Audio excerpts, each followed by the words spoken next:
Hey Van, can you hear me? Yes, I can. Okay, wonderful. The sound is working. Good morning, everyone who's joining. It'll take us about 15 minutes to join, but I'm going to stop the recording, but remind me to record, Vanessa.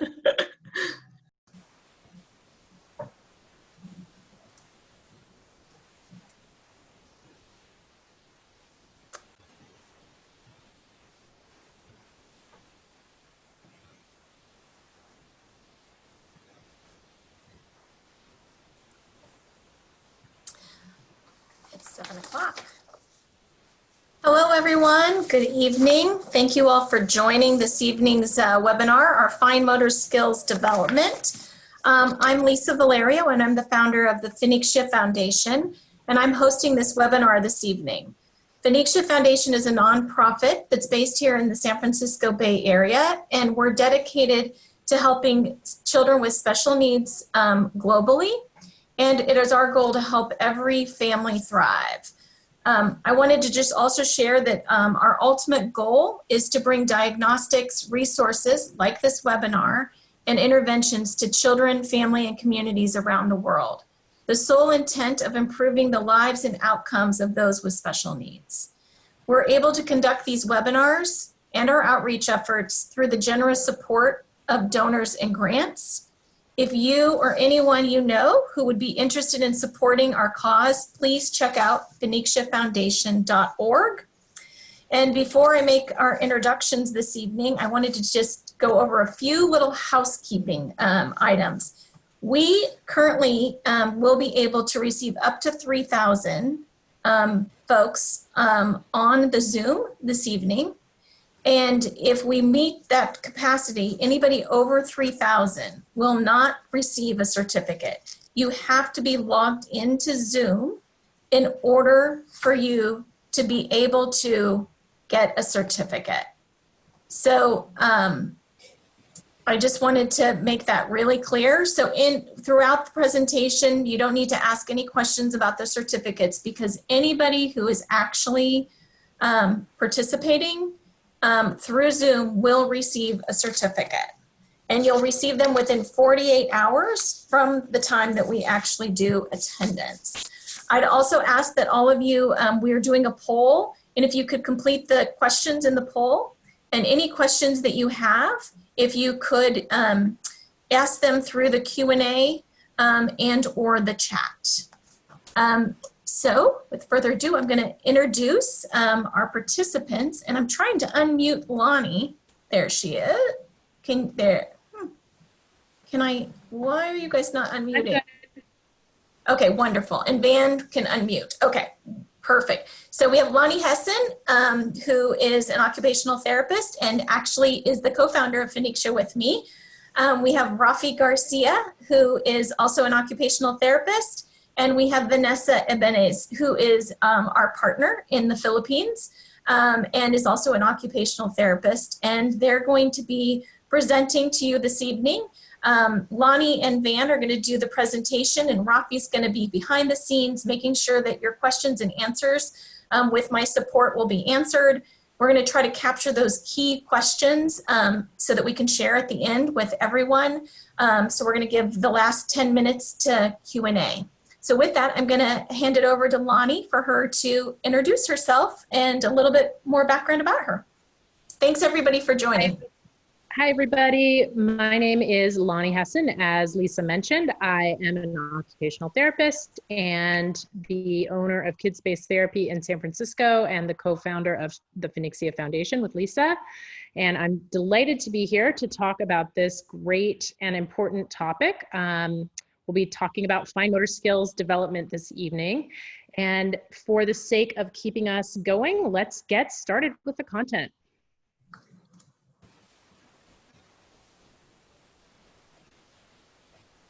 Is this the right slide, Lonnie? So we'll want to be on the title slide. Okay, stay with the title slide. Okay. Here we go. Oh. All right, so we will be speaking, as I said, about fine motor skills development and what fine motor skills are and why they're important and how you can help support all kids and work with these types of skills in your homes while we're all continuing to work and learn from home. Next slide.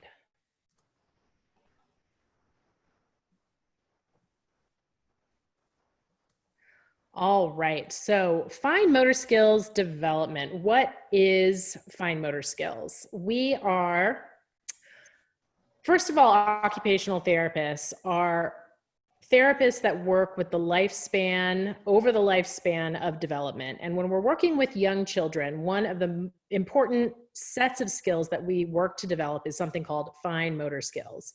And what are fine motor skills? Fine motor skills are things that we generally do with the small muscles of our body. So we do work with our fingers, work with our eyes, and work inside our mouth with our tongue and lips. Those are all fine motor skills because they're the small motor skills of our body.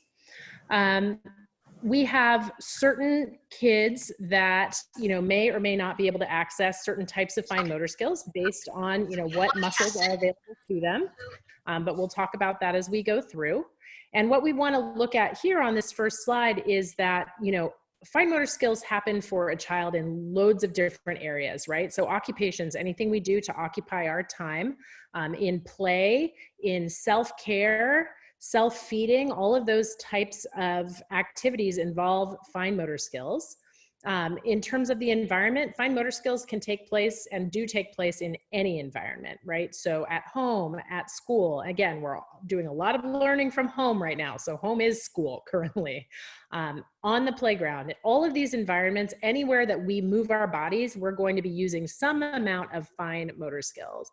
And we want to think about, how can we help our kids to participate in the different types of occupations that we have, and how can we help them to access fine motor skills so that they can do all of the things they need to do in school, play, social participation, and with self-care. Next slide, please.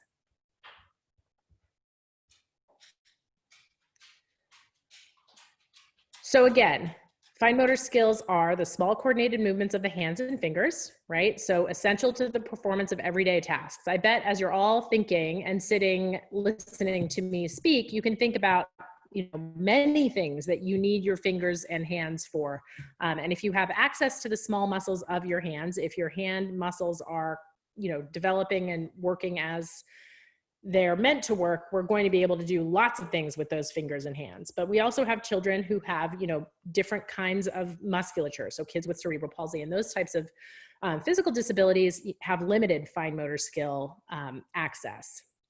So in terms of things that we may do with the fine motor, with the muscles of our hands, we have tools that we use to interact with the environment. So an idea like that would be, utensils that we use to self-feed, or a pencil that we use for writing, or a stapler that we use for stapling paper. Those types of tools take the skill of our small muscles in order to interact with those tools in the environment and on a task.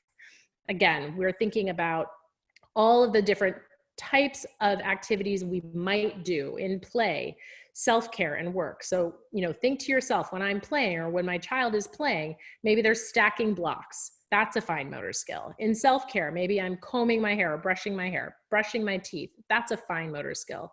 In work, I need to, use my keyboard, or I need to use the pen to write. Those are fine motor skills. And when we think about, the numerous tasks that we do every day that require these types of skills, we might think that a delay in fine motor skill development can really lead for fewer opportunities in terms of, experiences, right? Because if we have delayed skills, we're not going to be able to access those experiences easily, and different opportunities for learning. Again, we will talk about kids with physical disabilities who don't access their fine motor skills as a typically developing child would. Lots of different things that you can do, for kids with physical disabilities as well. However, right, we're going to be talking about different things for kids as they're reaching their motor milestones. So you can see on this slide here, and I'm actually blocking my own slide with our little Zoom pictures, that we have some graphs, but it's actually not coming through as it should quite. So let's just go ahead to the next slide. It's okay. We're gonna pass over the pie charts right now. Okay. Oh, back one.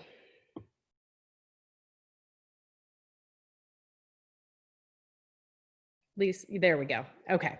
So thinking about the tasks that we have in school, right? So as we bring kids into a classroom, or again, we're doing this all from home right now, we need to think of motor skills. We've got potentially 15% or so of tasks being manipulative tasks, where you might have to, button your coat or unbutton your coat, unzip your backpack, or, unclip your, open your food container. Those are all manipulative tasks.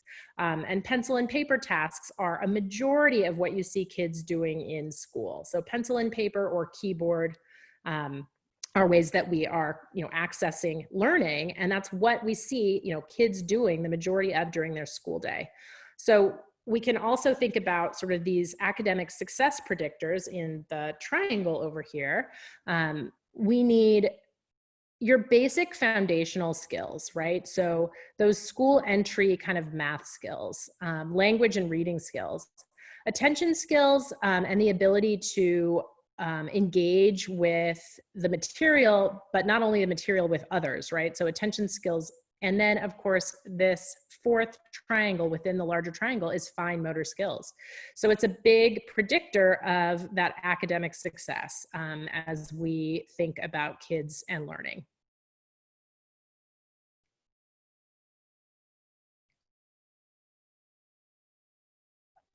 Okay, so here is something just to keep in mind. We'll be talking about handwriting a little bit later, because handwriting is essentially its own topic, right? Handwriting is really complicated. However, it is a fine motor skill. When we have the part 2 of developing fine motor skills, we'll address handwriting in more detail. But for now, what we want to be looking at are the components of fine motor skills. So if I am to access the small musculature of my fingers and hands, I need to have these foundational things sort of intact and in place in order for me to do my best with the fine motor skills. So one thing is sitting posture, right? I need to be able to find a way to position my body so that my core, right? My core is like my belly muscles and my back muscles, all keeping me upright in order for me to be able to move my hands away from my trunk and maintain stability. We need to, understand that our visual motor integration, right? That means what we see and how we interact with what we see using our motor skills is a foundational component of the development of fine motor skills.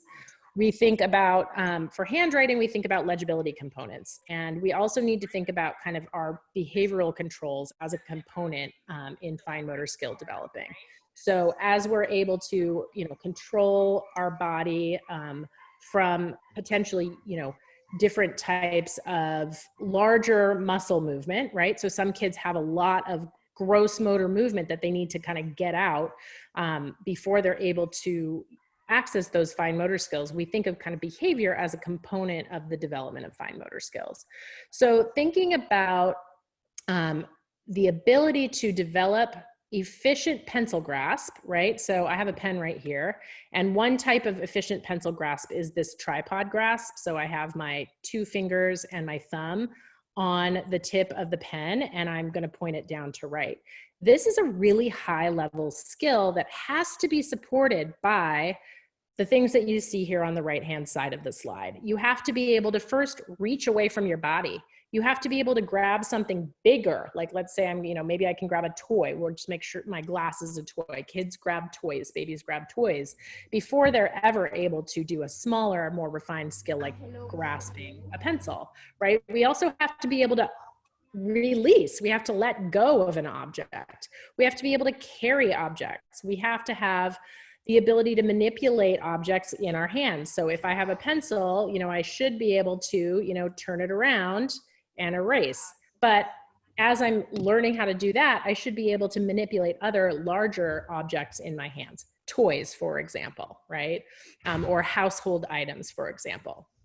And then I also need to be able to use my hands together. Bilateral hand use means using both hands at the same time for something like maybe holding a jar or a bowl and stirring, right? So that would be something that is representative of bilateral hand use.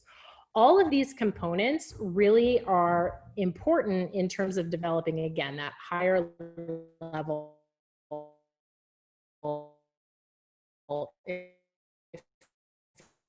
efficient, like pencil grasp, for example.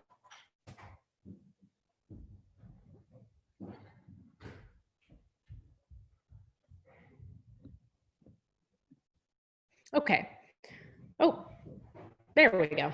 Okay. So we want to think about, as we thought about the components of fine motor skills here, we're going to go to the impact of fine motor skills. So what kind of impact do fine motor skills have on kind of what we see? So this is a really nice analogy, right?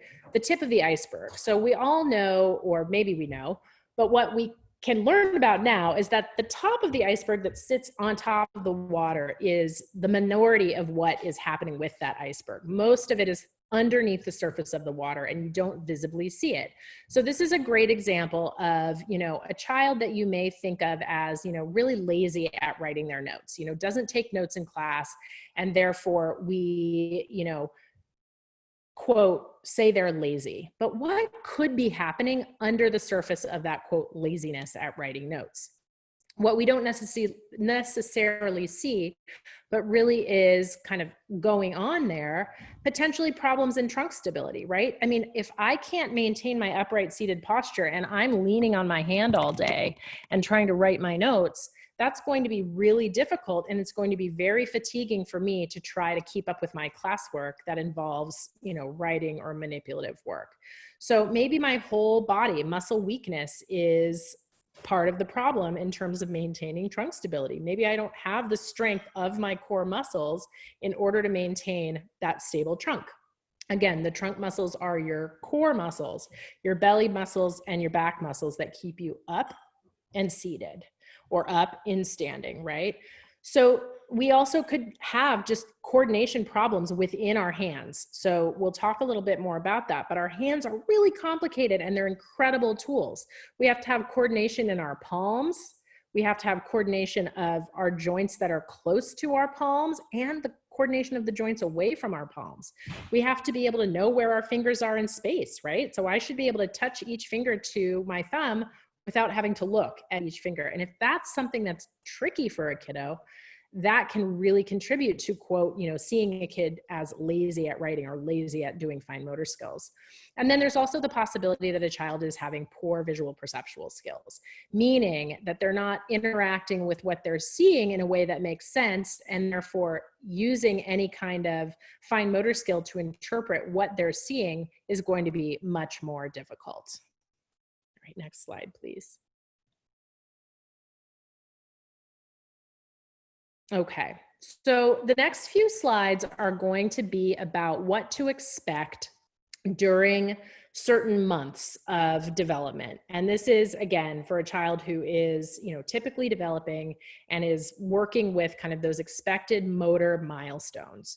So a motor milestone is an activity or an action that you expect to develop by a certain age in a child's lifespan or in a child's development. And why are motor milestones important? They're important because we use them basically as a roadmap to keep track of development, so that if something isn't developing within a certain window of time, we can observe that, we can notice that, and we can get the help for the kiddo that the child needs as early as we can. Okay, so we want to think about what to expect and what motor milestones are to help guide our observations as our child is developing. Now, motor milestones every kid is going to be a little different. So that's why there's a range, 1 to 3 months, not just 1 month, 2 months, 3 months. Somewhere in this window, we should expect certain things. And these are such lovely illustrations of some ideas. Oh, can we go back to 1 to 3 months? Thanks. So these illustrations are lovely. So we can expect that the child will, right, when newborns have something called a Robinson grasp reflex. And when you put the finger in the palm of the baby's hand, they'll close the hand. That is a reflexive movement, but it is a foundational movement for grasp, right? We have to grasp. And so at first it's a reflex. Babies will bring their hands, both hands fisted, right? Babies' hands are fisted. They're in these little tiny fists. They might bring them to their face. They might start reaching a little bit away from their body to bat at a toy. That's going to be later on toward the 3 months. They may start, looking toward toys and maybe batting with a closed fist. They also will turn their head and look, right? If they're a breastfed baby, they'll turn their head and look toward the mother as they're feeding. And a fine motor skill, a suck, swallow, breathe, that's also a reflexive pattern, but that is also a fine motor skill that we expect from somewhere in the 1 to 3 month range. Okay, go ahead, Lise.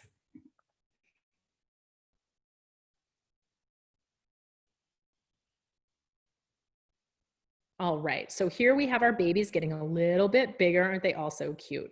So between 4 and 6 months, we're gonna see some really cool development. And I love, love, love seeing all of these babies in a particular position. And I'm gonna give you a minute to think about what I'm gonna say next. The position that's really important for development that a lot of these babies are in is tummy time. So hopefully you all said that in your head or out loud. Do you see all of these babies on their bellies exploring the world? The reason that that is so important for babies is because it develops that foundational trunk stability. Babies are using their extensor muscles in their back, their extensor muscles in their heads in order to change the relationship of their bodies to gravity and in order to be able to look toward toys, right? So this is also perceptual motor development.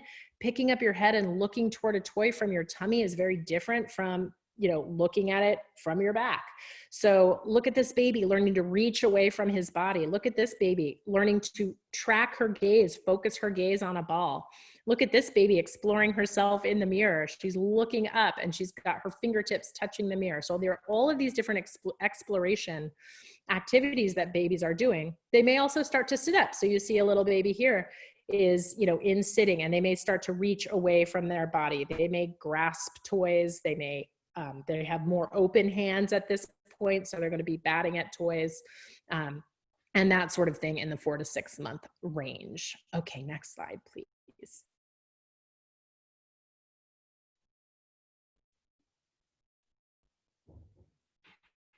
All right, so here are these babies getting bigger and bigger. It's so much fun. They're starting to really interact with cause and effect toys that have some kind of action as they maybe smash. They might not be great with like a 1-finger press, but they might use their whole hand to like press the button of a pop-up toy. They may start to use these push toys. You can see a little baby here grasping onto a handle and starting to use like a push toy. Again, a fine motor skill, a grasping skill. They may start to put in from 7 to 12 months. They may do a shape sorter, they may not. They may just be putting in. They'll start to develop what's called a pincer grasp, which you can see here, the hand that has 2 fingers grasping that block. That's a pincer grasp. That's really important for self-feeding and finger to mouth is that pincer grasp. This is another nice picture of this baby who's holding a ball with 2 hands at midline. 2 hands at midline is something that should be coming together kind of all the way through these milestones. So starting even, young in that 1 to 3 months, we're going to get, babies' hands in the middle in little fists. And so midline is great. And once you have a little bit of midline control, you can start using both hands to hold on to this ball at midline and then bring the ball to the mouth. Mouthing is something that, people sometimes feel like, oh, I wish my kid wouldn't put everything in their mouth. But at this age, they really are going to be exploring a lot by mouthing. So That's something that is a typical and expected part of milestone, and it helps with fine motor development, hand to mouth, tongue as an explorer, lips and mouth. So it's you know, an important thing, even though it sometimes can be frustrating for parents. So yep, we're seeing all of this really big kind of explosion of skills here at the 7 to 12 month window of time.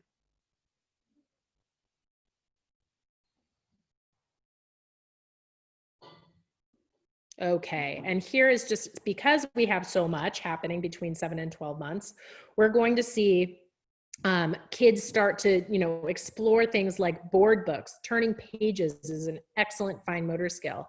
You know, picking up a book and turning the book over, you know, handing the book to mommy, taking a book from mommy, all of those types of things are really important for fine motor skill development. Musical instruments are an excellent choice in this stage of development. Kids love to shake, they love to bang things, they love to, you know, dump things out and figure out what sounds instruments make. This is a really great time to be working on instruments. And you can see here in the 7 to 12 month old range that there is a parent feeding their child, but this is also a wonderful time for kids to be learning about self-feeding, right? They're developing that pincer grasp. So you see mom feeding with a spoon here. They're learning to get their mouth around the spoon, again, a fine motor skill. And in the picture of the little baby with a, you know, biscuit or whatever that little bit of food is in their hand there, it is time for self-feeding in that 7 to 12 month old range. And then we're also seeing the beginnings of some pretend play and playing with toys that, you know, are representative. They may start to understand a little bit about what typical types of objects are used for, and they may start playing with toys that represent, you know, some other type of play. So manipulative toys like this little doctor set here is good, or just anything you have in your house, right? They could be using a big wooden spoon to stir and play pretend in a big bowl in the 7 to 12 month old range.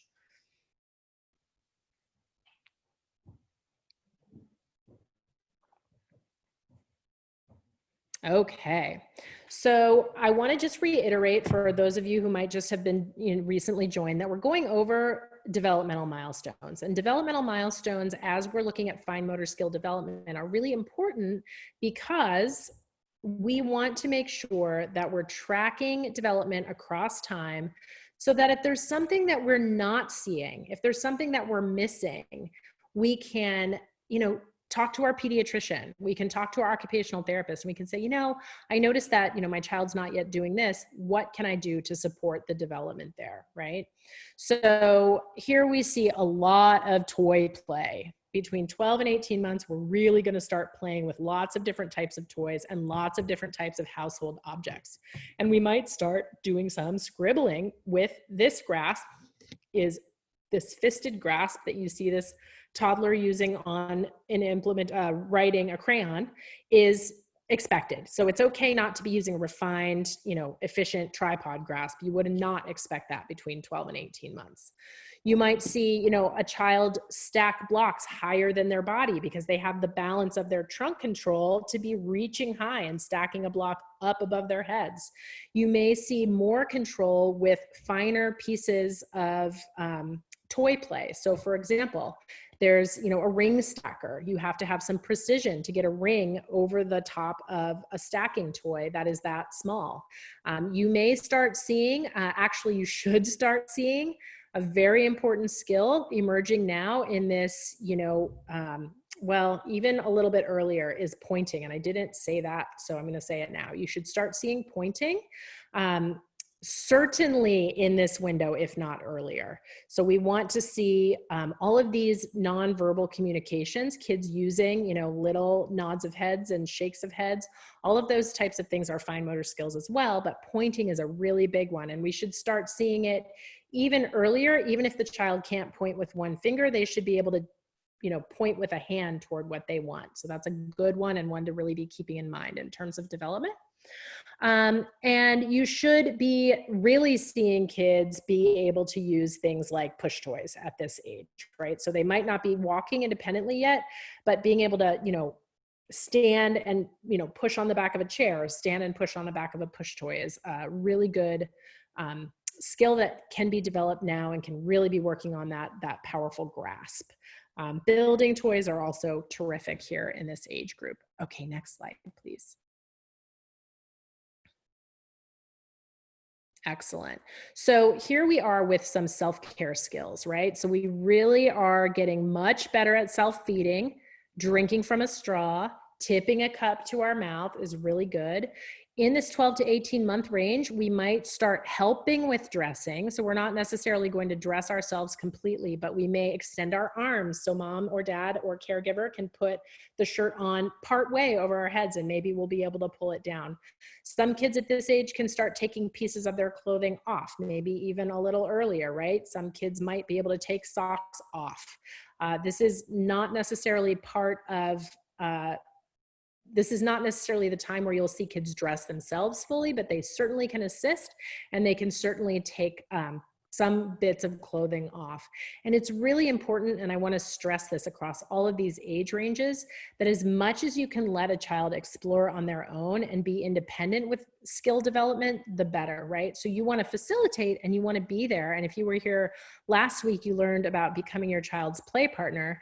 You can make all of these fine motor skill development tasks into, really fun and engaging play with your baby and toddler. All right, next slide, please.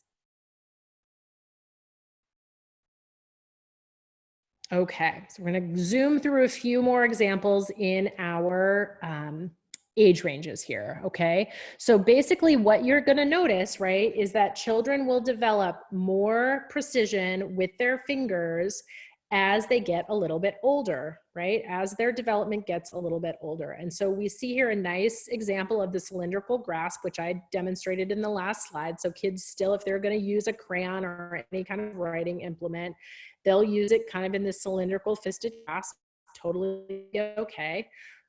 Things that get a little bit more precise are, I love this example of this child who's putting little items into an egg carton, because that really refines that pincer grasp is a great one. They may start using more tools. So you can see here, there's an idea of like a hammer to hammer a toy, like a ball and hammer toy, that sort of thing. So they may start using more tools to interact with toys, a two-part toy. Play-Doh and other kinds of squishy, cool sensory experiences are really excellent for developing fine motor skills at this point. So things like finger painting and Play-Doh, those are great choices for this 18 to 24 month range. And finger puppets are super fun right now too. Finger plays or hand puppets are great for developing those skills. Puzzles, as you can see, are another good choice. These are going to be, maybe 5-piece puzzles. The child might not actually place the pieces just right yet. That's okay, right? Just as long as we're, picking up the puzzle piece, exploring it, and making an attempt. That's great success in this age range.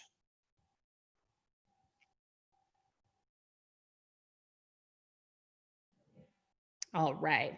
So again, more and better self-care. We might see toothbrushing. We might see the beginnings of potty training. We might see, expanded eating choices and feeding choices. We might see better precision with getting the spoon to the mouth on the child's on their own without, spilling too much on the way. So that's going to start to become more precise as the development of the wrist and hand gets more stable, right? So then we can get that spoon to our mouth without spilling it at this age range.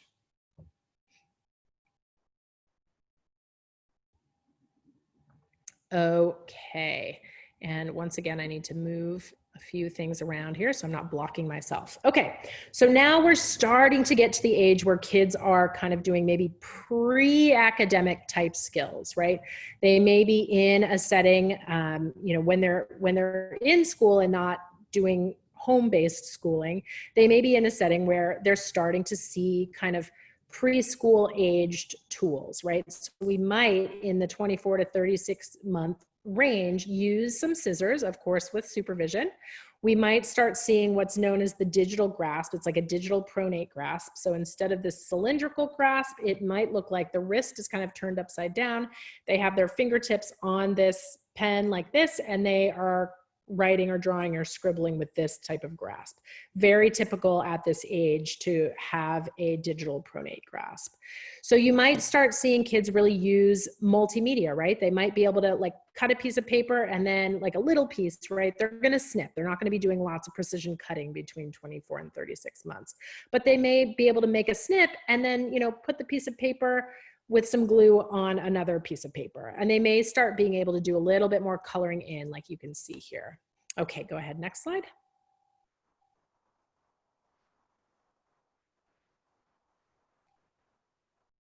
And once again, more specific, more refined, more complicated self-care tasks, right? Kids at this age are starting to be a little bit more independent with being able to sit at the table and maintain that trunk control. They may be in a booster seat, they may, you know, be out of a high chair, but they might like sit up on their knees to be able to access all the things they need to do during feeding time. They're going to be able to do a lot more help, if not start putting on some clothes on their own, right? So they'll certainly extend their arms to get dressed, but they'll also really potentially start getting dressed like by pulling pants up, right? Pulling shirts down. Maybe they might do a zipper here in the 24 to 36 month age. They may start doing larger buttons, but this is a great time to start practicing those kind of fasteners as well, okay?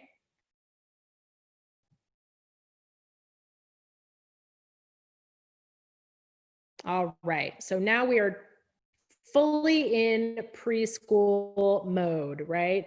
And we're starting to do things with more precise types of grasps. And these are very kind of specific terms that we as therapists use when describing grasp patterns, like radial palmar, meaning the child is holding something on the radial side of their hand. This is the radius, this bone here on the thumb side. Radial digital, meaning they're holding it on, again, that radial side, but more with their fingers. And then an inferior pincer grasp, meaning that they're using just a few fingers to hold and it's way out at the tips of their fingers. So those are very specific terms. But what we're seeing, what the point is here, is that between 3 and 4 years of age, your grasp patterns are going to mature, provided you've kind of done lots of practice with all of the suggestions beforehand. You're going to start being able to use your hands in many different ways to do many different types of tasks with more precision. So you may be doing bead stringing, you may be doing more coloring, and you should be holding that paper still while you're coloring.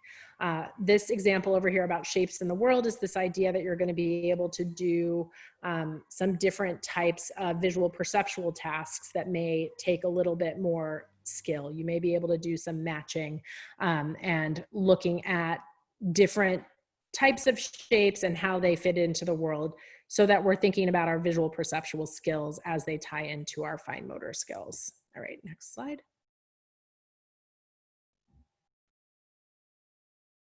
All right. And again, here we go, very important. As we start having these independent preschoolers, we want to make sure that, right, we are giving them opportunities to do all of the things they need to do. So they should be able to take off their own shoes, maybe put on their own shoes if they're easy enough to, you know, get a foot into and pull on. They should be able to, in preparation for, you know, toileting, they should be able to manage their pants and their underwear at this point on their own. And now we're really seeing the development of smaller fasteners. So buttoning, right, zipping, and potentially snapping. And we really, really want to allow children enough time to explore all of these different activities that we've talked about, starting from the very beginning of that 1 to 3 month old, all the way up to where we are now, so that they are independent with these fine motor skills, right? We can support them along the way, but we need to allow time for them to do them themselves. Okay, go ahead and continue. And almost there, I'm going to hand off to Vanessa here in just one moment, but we'll get to this school-age child who is really doing, right, as we've seen, the pencil grasp has matured. We're hopefully starting to look at either a modified grasp, which is 2 fingers and thumb, or a tripod grasp, which is these 2 fingers here and one wrapped around, right? So a 3-finger grasp. is a good kind of time to expect this to solidify. Also, handedness at this point in this 4 to 5 year old range, you're probably going to see a child really stick with either right or left hand. Before this point, they may have been switching hands for tasks, and that's totally normal. As long as they're using both hands together for different activities, it's okay for them to switch hands. But now in 4 and 5 year old range, they should be starting to solidify a little bit more. Smaller types of fun tasks, like there are lots of like beading tasks that you can be doing here, threading activities in preparation for things like shoe tying. And then you can see down on the bottom left-hand corner, the shapes they should, start to be kind of imitating instead of just straight lines or horizontal lines or circles. We're going to start to see some diagonals come in here. And that's as our visual perception gains traction as well, right? So we're going to start seeing maybe the ability to draw a diagonal line or draw an X, and maybe a basic type of person. And then self-care. So here's great. We're starting to put on socks. We might be able to thread a belt. We might be much more independent with toileting. And that is excellent. You can see many different shapes here that children are starting to draw. That's okay, Lisa, you can go ahead. One more. Yeah, so you can see here many different shapes kids are starting to draw. We've mentioned the diagonals, but before that, right? Oh. Yep, okay. So before that, we have some vertical, horizontal, and circular lines, right? You can see that those are all much earlier in development. And as we're in this 4 and 5 year old, you're starting to see those diagonals, which make X's and triangles and those sorts of things. Also, paper folding is a great activity, or multi-step crafts in the 5 to 6 year old range. You're going to see kids being able to start tying their shoes, which is very exciting because they've done a lot of lacing prior to this. Hopefully, right? Lacing and threading skills. And more complicated. I mean, by the time my kids were 5 and 6, they wouldn't even let me pick out their outfits anymore, right? They had to dress themselves fully, and sometimes they looked crazy, but that's okay because we love the fun and creative, crazy choices that kids put together for their own outfits at 5 and 6 years old. Okay, so I have zoomed through a lot of motor milestones at this point, wanting to give you guys an idea of what to expect all along this trajectory of development. And I'd like to hand it off to Vanessa now so she can get into a little bit more of the nuts and bolts. Thanks, everybody. Thank you, Lani. Good morning, everyone. I am Vanessa Guinevere Ibanez. I'm an occupational therapist. I've been practicing for almost 13 years now. So I am from Davao City.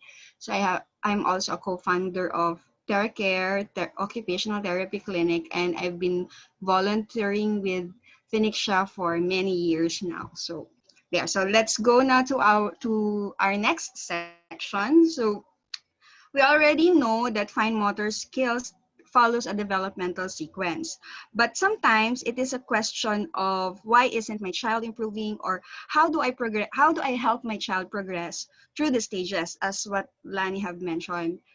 Like I was scanning through the questions, and then I've seen questions there that how do I help my child? How do I help my child improve? Now I know the milestones. Now what do I do with that? So it's nice if you can help yourself identify at what stage your child is at. So for example, even if your child is now at 5 years old, but the fine motor skills that your child has is around 2 years old. So it's not really helpful if you will give activities for 5 years old. So maybe you can start with, okay, my child now is at 2 years old in terms of fine motor skills. So maybe I could give activities that are at 2.5, 2 years old to 2.5 to help your child progress, because giving him activities that are at his age level when his developmental age in terms of fine motor skills is at 2 will be too challenging for him. So I hope you took down notes on the activities or the toys that are appropriate for a child at a certain stage. So for us OTs, it's not enough that we provide opportunities for practicing. So for example, if your child is at 2 years old and then I'll give activities for 2 years old, so that will not really help your child. So we try to look at the factors affecting fine motor skills. So those are in the previous slide: proximal control, muscle tone and strength, hand dominance, bilateral coordination, in-hand manipulation skills, and sensory perceptual issues. So for the sake of time, we will just major factors, or many factors actually, but we're just going to discuss the six major factors, and then but only 3 today, and the next part, hopefully we can discuss it with the handwriting. Okay, and also I'd like to mention that it is also important to have the eyes or the visual acuity checked when you want to improve fine motor skills, because sometimes you may be wondering, why is my child not able to copy lines, or why is my child overshooting when he's shooting small items? Why is my child's fine motor skills not developing? There is a relationship with visual acuity, so it's nice if you can have your child's eyes check or your student's eyes checked, because maybe after 6 months of providing him lacing activities, tracing activities, you must question yourself, or you must have questions like, why is my child not improving? So please have the eyes checked. Now for the first factor, the proximal control. So what is proximal control or proximal strength? So it's basically your core strength. It is foundational. It's a foundational skills for fine motor skills. This includes group of big muscles, just like what Lani said earlier, that you need to work on first before expecting fine motor muscles to improve.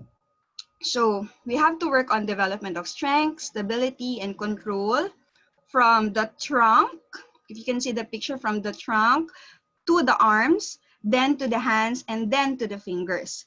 So you might think your child is lazy, like your child is leaning towards the table when they're writing, and maybe complaining that, no, when we write, it's tiring. I don't like to write because I get tired. I'm tired.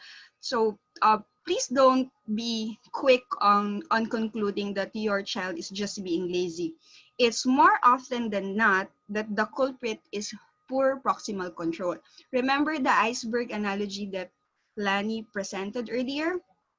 So maybe we have to work on the proximal control first. It's not maybe, it's usually it's the problem. It's not like they're just tired or lazy or avoiding. So there is a reason why they are avoiding the handwriting activity or the handwriting practice session. So if you label your child now, you're just being lazy, you're just being a bad boy, you're not, because you're not participating, uh, it's not helpful for your child. Now, if you can see the boy on the left, okay, look at the boy on your left. If your child can't do this at 2 years old, it's most likely that the proximal strength is weak. So please do not expect your child to enjoy manipulative toys, coloring, when he's already 3, 4 years old, when he can't do this activity. Next slide, please. Okay. All right. So what can you do to improve proximal control? So you can work on vertical surfaces. So if you can see this, the pictures on your right, so they're working on the wall. So it's always helpful to have a vertical surface that they can work on. They can stick on things. They can even let them write on the wall. I know it's a nightmare for parents. We just had our walls painted and you want my child to write on my wall. So maybe you can cover it with plastic cover that you can let your child draw on it with chalk or with washable pen or whiteboard marker that you can also ask them to erase later on. And that's also a very helpful activity for them to improve their proximal control. So it's like when you allow them to work on vertical surface, the upper extremities proximal stability is working so hard. The shoulder and the arms are working against gravity, and it's usually going to be helpful in terms of helping them have an isolated wrist control and gripping the pen. So also wall activities, a lot of wall activities, like instead of working on puzzles on the table, you can have adhesive tapes behind the puzzle and then let them work on the wall. And then also tummy time. I mean, Lani mentioned about tummy time a while ago using sit and spin. So I'll just show you a photo of that. A lot of climbing activities, jumping on the trampoline, animal walks, calisthenics, wiping boards, wiping walls, wiping the table, and any pushing and moving heavy furniture activities. Next slide, please. Okay, so this right here is sit and spin, the child in the middle. Okay, now maybe you have a bigger child, you don't have any sit and spin. You can do this, like use a towel or a blanket rolled, and then, just, you ask your child, okay, hold tight, and then I will turn you, or you can ask your child to pull you. It's like a game of tug of war but it will involve a lot of rotation. So yeah, and working while on their tummy. So like this one, instead of allowing them to write, color, or do puzzles on a table, sitting on a chair and with a table, you can change the position doing this. So this will be very helpful in improving the proximal control, the shoulder, the shoulder girdle muscles, and the upper trunk. And also you can also allow them to do activities while in kneeling position. So like for this one, if you can see the picture at your lower right, so the tall knee position or the half kneeling position. So when you try to do this, like when you allow them to stay in this position and then work with their hands, maybe on a table or on the wall, this will allow your child to be given a lot of proprioceptive input through the knees and hips that causes activation of the core muscles to stay centered. So it's like the whole body is working to keep that balance, to keep that position.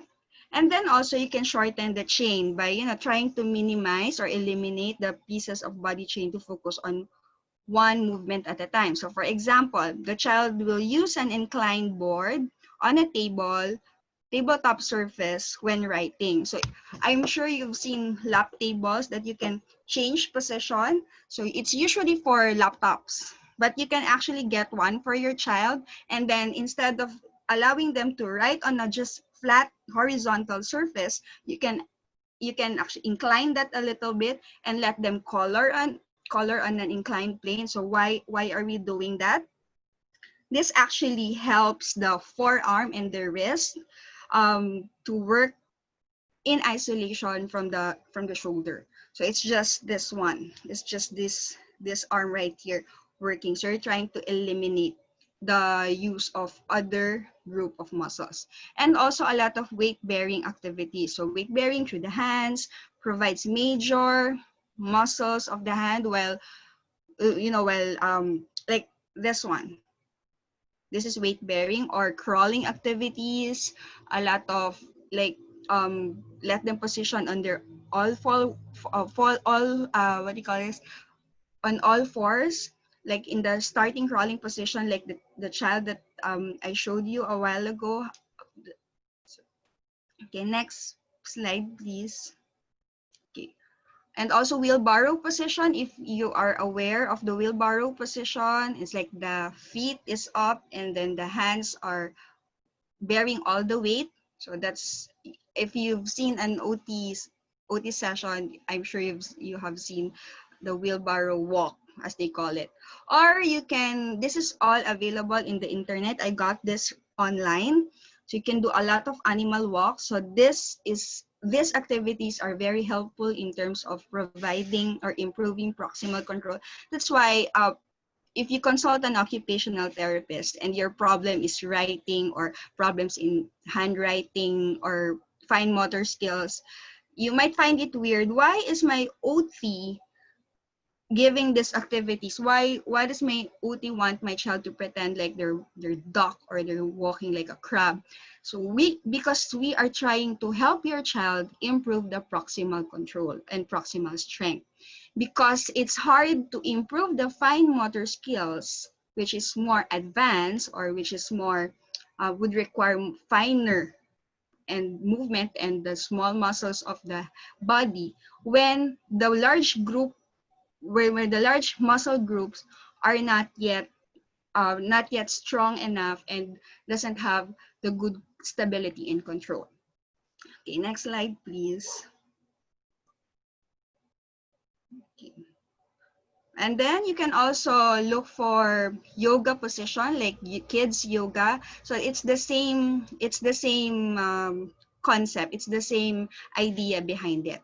The next factor that is affecting fine motor development is the muscle tone and muscle strength. Okay, what is muscle tone? What is it and why is it important? So your muscle tone actually prepares you for action, maintains your balance and posture, generates heat to keep your muscles healthy, and allow for a quick unconscious reaction to any sudden or external stimuli. For example, somebody pushed you or somebody threw things at you that you may want to catch or avoid. So yes, it's reflex, but for you to have that motor action, you need to have that sustained tone. Now, if a child with low tone has muscles that are slower to react, that's why, you're so slow. Sometimes for parents or for teachers, it's frustrating. Why does he move very slowly? Or why is he's like lethargic all the time? So it's most likely that this child has low tone. So okay, and that's why they're having a hard time, staying in upright position. Sometimes we see them as lazy kid. Look at this child right here. Okay, so to check for the tone, you can check when the child's hand is. You can do that, like bend them to extend them too much. That means they have low tone, or like this. Or I don't have low tone, but when you can do that, like this one. So you can say that this child has low muscle tone. And for children who has low muscle tone, fine motor skills development may come a little bit delayed. Okay, so we have to give them time and be patient, but not just time and be patient with them. We can actually do something about it. Now, again, we can't really do something about the tone because it's a problem in the brain because it's a cerebellum. It's the cerebellum which controls it, and we can't really do anything about the cerebellum, right? Even if we undergo surgery. So what we can do now is to improve the strength. Okay, so that's why you will see a lot of strengthening activities, and part of it is improving first the proximal control strength, and then the muscles of the hands and the arms. Okay, so what is strength? Strength is defined as the muscle's ability to contract and create force in response to resistance. So we can help a child with low muscle tone by improving their muscle strength. Okay, so yeah. Next, please. Okay, next slide. Okay, so what can you do now to improve? Next slide, please. Okay, what can you do now to improve muscle tone? So you can actually do this. Like you can help. You can ask your child to squish a sponge for bubbles, and then you can actually help them clean. You can ask them to clean windows. You can ask them to use tongs to make a tweezer to pick up things, screw and unscrew lids like this one instead of doing this for them. And then you can also ask them to pop bubble wraps like this boy right here, and this one, like pushing the car to the bubble so it will create that popping sound that kids enjoy. Even adults enjoy the popping sound of the bubble wrap, right? So it's kind of relaxing. So I'm sure your kids would love it. And then play with Play-Doh using rolling pins, or you can, and this one, this is This is a spray bottle that we can use for orchids when spraying orchids and bonsai plants. So maybe you can allot one for your child and maybe put water and food coloring or paint on it, and then instead of just letting them paint with a brush, you can let them use this spray bottle. Okay, next slide please. Okay, you can also help improve the muscle tone and strength by, that ketchup bottle that you have. You can fill that with paint and let them do squirting. And clothespin, I'm sure you've seen clothespin. Right now there are a lot of colors, a lot of variety. You have wooden, you have plastic, so that can be useful. And then erasing activities. So if your child doesn't like to write, what I do with some of my kids who has poor pencil grip, sometimes I write for them, okay, and then you erase teacher Van's mistakes. So now they can enjoy that. Oh, teacher Van has mistakes. So sometimes they like that. They're the ones like they're like the teachers. So it's not really writing per se. They have problems in writing, they have problems in grip, but you don't have to give them that writing activity all the time just for them to practice. When their problem is muscle tone and strength, you can give other activities to improve that problem that affects writing with other things like erasing instead of writing. Okay, and yeah, you can vary. Like for this one, clothespin, they're using clothespin, so you can do arts and crafts like this one. This will require a lot of fine motor activities like cutting the yarn, coloring the figure. So by just completing that activity, that's a lot of fine motor training, a fine motor skills training that will help your child. Okay, next slide, please. Okay, the next factor is the hand dominance. Okay, hand dominance. Okay, so it's usually around 20, around 11 months. There is this hand preference already. By 2 to 4 years old, you can see the hand dominance is actually emerging, and then by 4 to 6 there is that hand dominance. We expect that. Okay, so hand dominance is needed in order for us to achieve mastery in hand use. Okay, so what is hand dominance, or why is it important? So we all know that the human brain is divided into two, the left and the right. So cerebral hemisphere, so that are specialized to perform different tasks such as language and spatial reasoning, etc. And yet, they also work together when both sides are needed to produce the best results in physical and mental tasks. So both hemispheres have an area called the motor cortex. So when it comes to moving the body, the left motor cortex controls movements of the right side of the body, and the right motor cortex controls the movements of the left side of the body. So being able to use a tool with the same hand consistently in a precise way, such as drawing with pencil, using screwdriver, cutting with scissors, can be an indication that the hemispheres of the brain have become specialized or lateralized to one side. So for a specific function, which shows in the specialization or dominance of one hand for a particular task. So children who do not have a strongly specialized left or right hand for a specific task, who switch hands when when like writing or when doing fine motor tasks that required automatic learned movements such as cutting or cutting with scissors. So the more the child uses a specific hand for a specific activity, will provide the opportunity for more efficient in that task. So for example, if you just let them use the scissors using the right hand only, that will improve the efficiency. So basically, it's easier for your child to control the pencil or the scissors when the child is used to just using that hand. Okay, so that's why hand dominance is very important. Now, I've encountered a lot of parents who are concerned. No, he's already 6 years old. He doesn't have dominance. He tend to shift from one side to another. So what do we do now? Do we stop the other hand from also working? Maybe he's tired, that's why he's shifting to the other hand. Okay, so what can we do? Okay, what can we do is, the next slide please. We can actually improve the child's crossing midline. Okay, so we can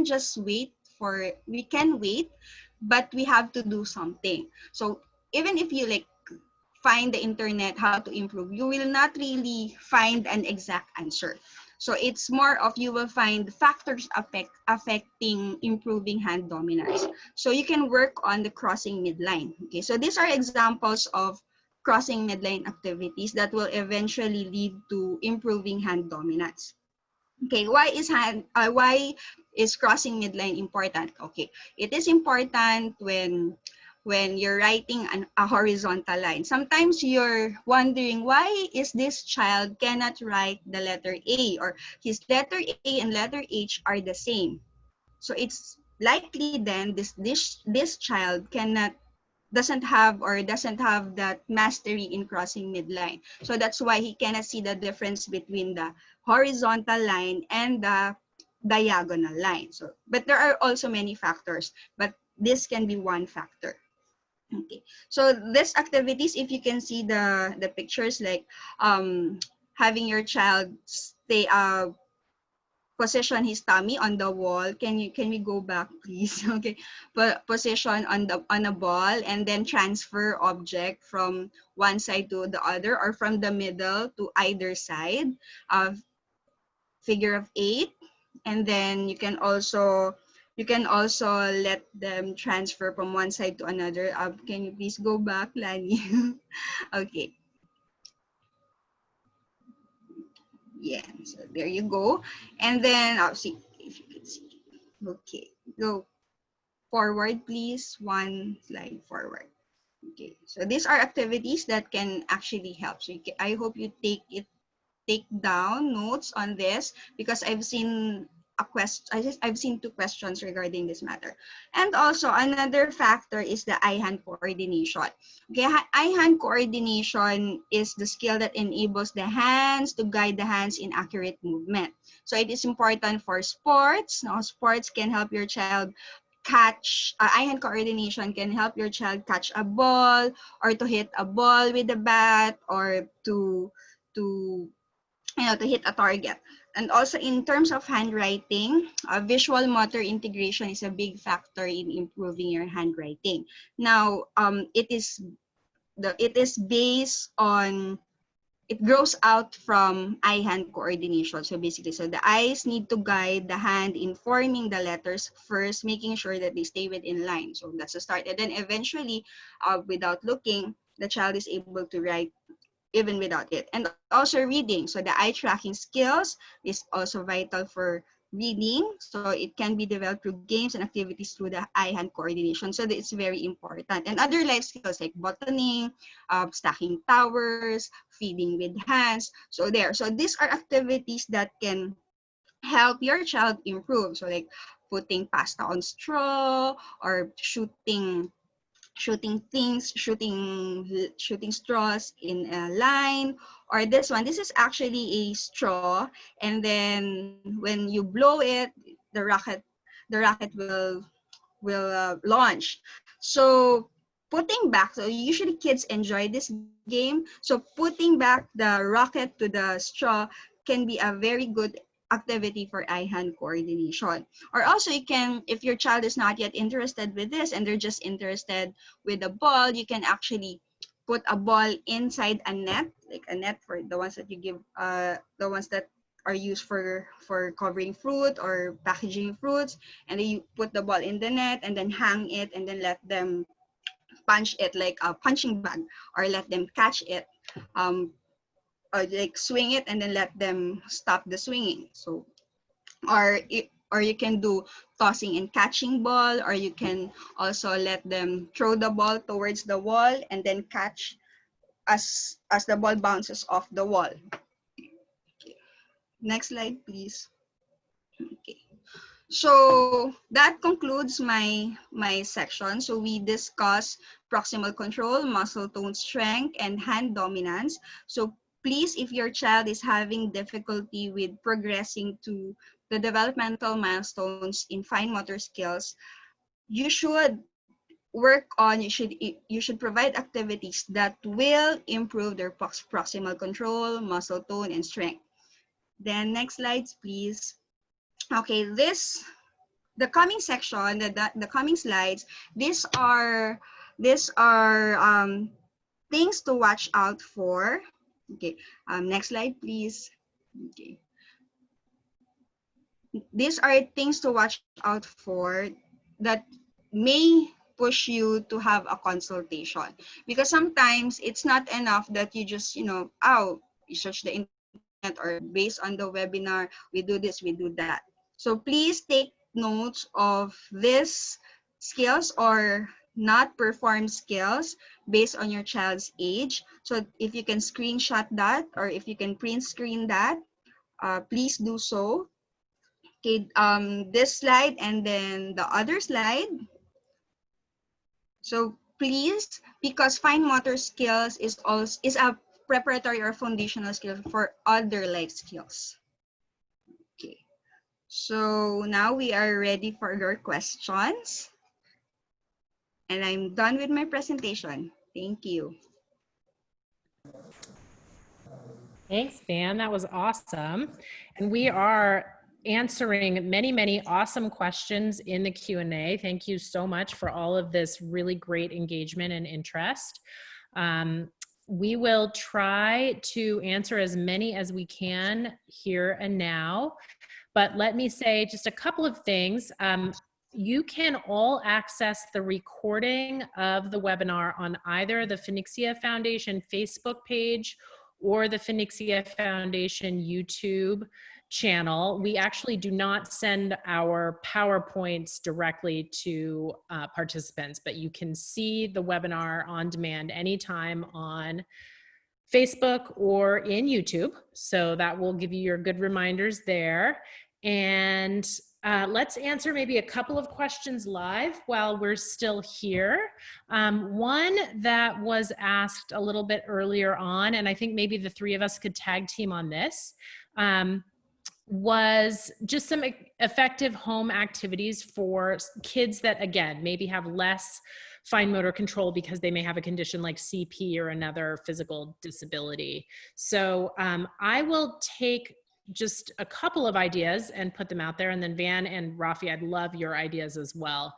So for any child who has a muscular type of physical disability like CP, one thing that is super, super important is that child's positioning. So you want to make sure that if you're working on any skill, that the child has the proper positioning for controlling the trunk. It's going to allow whatever they have in terms of motor control away from the trunk to be more easily accessed.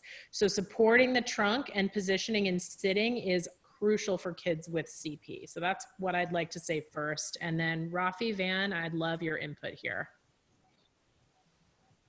Go ahead, Vanessa.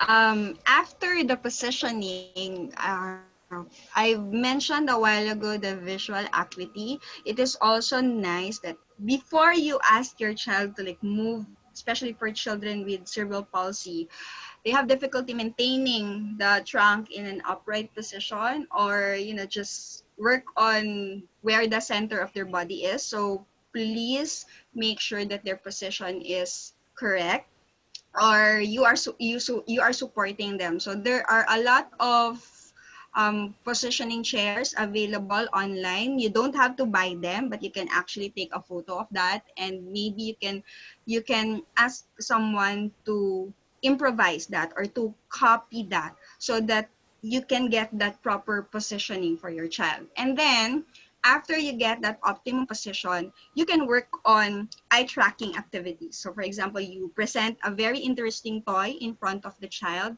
and then ask your child to follow that with the eyes. Okay, so maybe you can hold the head, and then just, you know, you can follow, follow, follow, follow, follow. Why is that important? Usually it's difficult for a child to like reach for objects or be motivated to use her hands if if the attention or if the eyes are not attracted with the object, and also the eyes are not able to maintain to the object the child is holding. So I think those are important in additional to the proper positioning, other than just focusing on the use of hand. So I think that's my input. Yeah, that's great input. And I would like to say, I think for everybody who's attending, you know, CP is also, cerebral palsy is also not just one way or another, right? So there's kind of gradation of how much muscle control a child with CP will have. So, you know, you may have a child whose cerebral palsy allows for more, you know, access to their extremities. And if that's the case, you know, as Vanessa said, you still want to make sure the positioning is right before you ask a child to move off of that midline. So positioning is super important.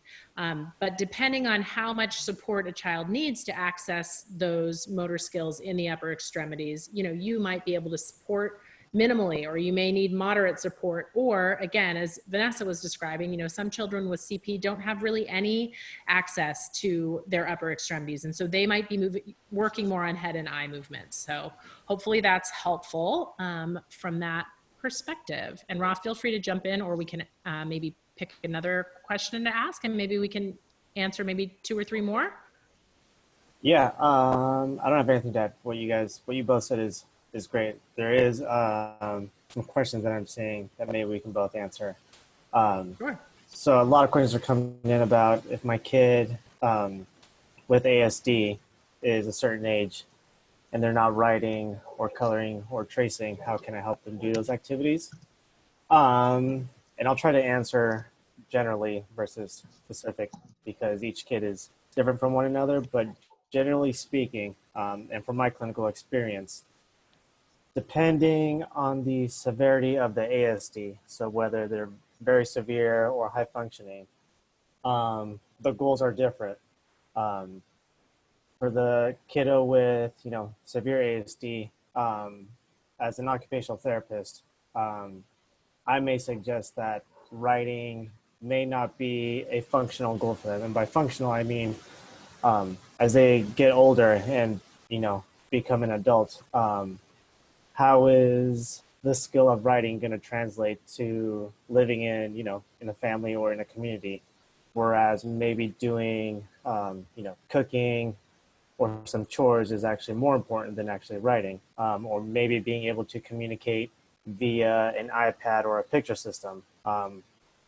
Writing is great, but ultimately the bigger picture and the bigger goal is to get our kid with ASD on the severe side to be a functioning adult in our world and in our community. That is a lot more important than having them be able to write sentences. Now, on the other spectrum, if our kid is high functioning and does have the ability to write and do coloring sentences, then I say, yes, go ahead and practice that. It all depends on the kid. And it also depends on the long-term goal, you know, from an OT and a family perspective. And that's a hard question. And that's a hard suggestion to make, because we've all been taught that writing is an important skill to have. But what should matter is, you know, if our child even has the skills to do the writing. Does that make sense, Lonnie? Absolutely. And I think, you know, to your point, writing, I think is really given to us, you know, from a young age as a communication tool, right? But I think what you were just saying so well, Rafi, is that the goal is whole communication. And if writing is something that a child is going to need, a significant amount of support to access, that might not be the communication tool that's the best for that child.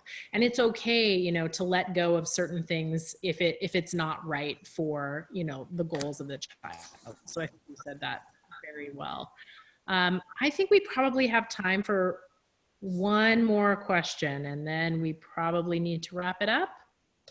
Yeah, and before we do the last question, I'm just going to do one more reminder to everyone that anyone who actually registered and is attending the Zoom will receive a certificate.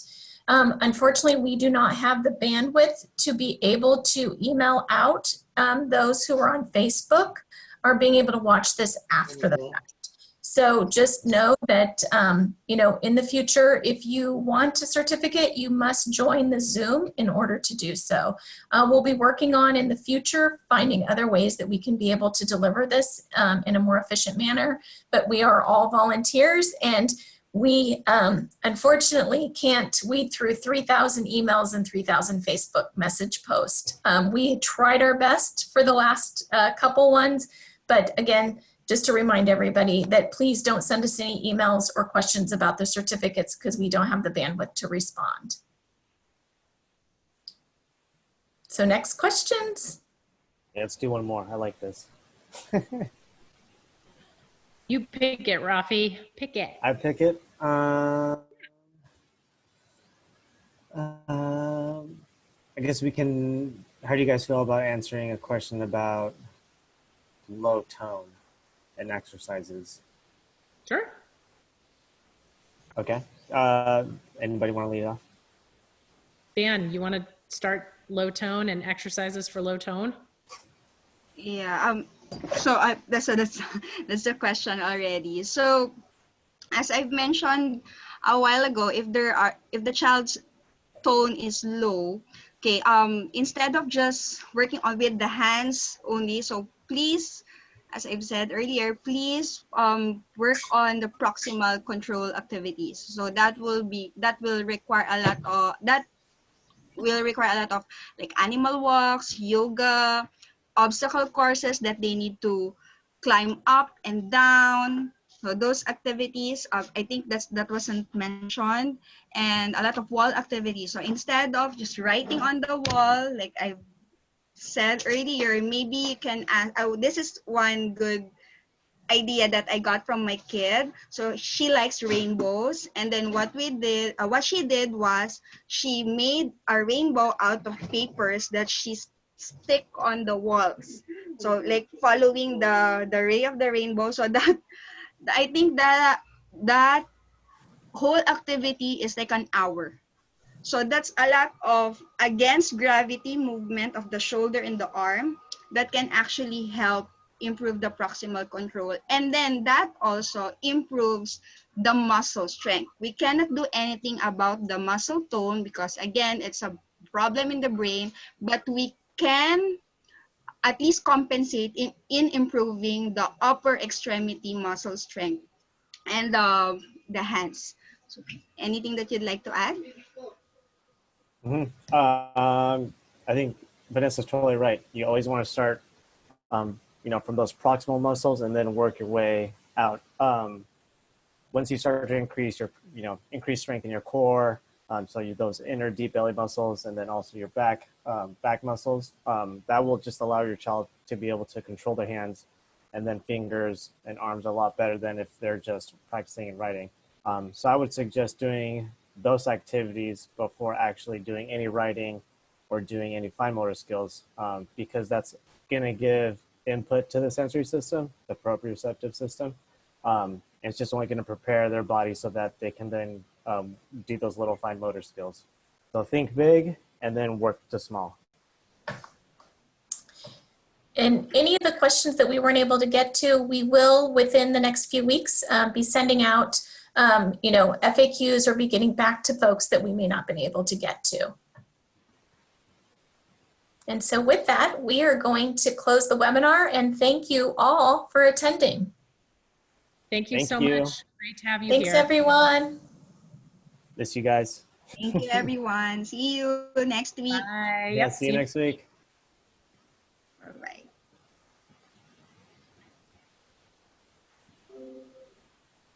Oh my God, my fingers. We're still live.